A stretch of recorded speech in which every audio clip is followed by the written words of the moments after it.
ይሄ መልእክት ለኢትዮጵያ ሕዝብ ነው። እኔ ውድድሩ የቀረው 4 ቀን ነው፣ ግን እኔ አልወዳደርም።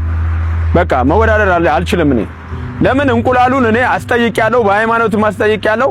ሲህር ነው፣ ድግም ተሰርቶበታል፣ መተት ተሰርቶበታል ተብያለሁ። በእንደዚህ አይነት ነገር ደግሞ እኔ አልጫወትም። ስለዚህ ኢትዮጵያ ትኬት የገዛችሁ ለውድድሩን ስፖንሰር ያደረጋችሁ ምናምን እኔ አልጫወትም ማለት ነው። ድግም ሰርቶ ነው። ከዚህ በፊትም ንቃተ ህሊናን በእንቁላሉ ከመታው በኋላ ነው በቃ ልጁ ከዛ በኋላ የጀዘበው ማለት ነው። ሴዶ ሁለት ነገር አይ ቲንክ ለፋይቱ ዓለም አዲስ ነው መሰለኝ።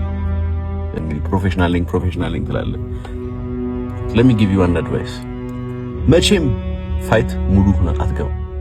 every single fighter ለዚህ ኮንትራክት ስትፈርም ለዚህ ህይወት ሳይን አፕ ስታደርግ ፐርፌክት ሆኜ እገባለሁ ከጁስ ብላ አይደለም የገባው። በቃ እኔ ፋይት ላደርግ ነው የገባሁት እንጂ ይሄን ነገር አላቋርጥም። ግን coming to my second point በቃ ተጎድቻለሁ፣ ፌር አይደለም። ጆኒ ኦልሬዲ ሳልጎዳ ይሄን ለብር አፍስሼ ትሬኒንግ ላይ ይበላኝ ነበር። አሁን ግን እንዴት አድርጌ ፌል አድርገው ካልክ እኔ ላይፍ ላይ በመላው ኢትዮጵያ ህዝብ ፊት ለፊት ኬጅ ውስጥ አልገባም የሚል ነገር ሴዶ አታስቡ። እንገናኛለን፣ እናንተ ብቻ አስመጡልኝ ብያለሁ ሴዶ። I'm also kind of disappointed ሴዶ we are still going to be fighting no matter what happens። ምድር ትገለበጣለች እንጂ እናንተ እዛ ኬጅ ውስጥ አንገናኝ አንቀር።